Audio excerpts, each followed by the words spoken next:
தக்காளி சாப்பாடு செய்யலாம் வாங்க.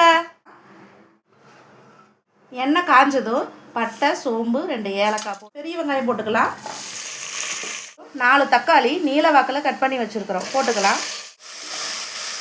தக்காளி வதங்கிறதுக்கு கொஞ்சமாக உப்பு போட்டு ஒரு மசாலா ஒன்று அரைச்சிக்கலாம். மிக்ஸி ஜாரில் 5 பச்சை மிளகாய், புதினா, துண்டு இஞ்சி, 6-7 பல்லு பூண்டு. தக்காளி வணங்கிருச்சு, அரைச்சி மசாலா பச்சை வாசனை போனதுக்கப்புறம் 1 கப் மீல் மேக்கர் வணங்கும்போது 1 ஸ்பூன் மஞ்சள் பொடி, அளவு உப்பு போட்டுக்கலாம். மசாலா வணங்கிருச்சு, தேவையான அளவு தண்ணி ஊற்றிக்கலாம்.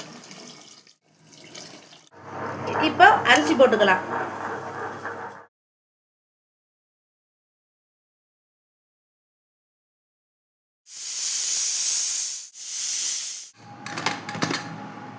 ஒரு ஸ்பூன் நெய் ஊற்றிக்கலாம்.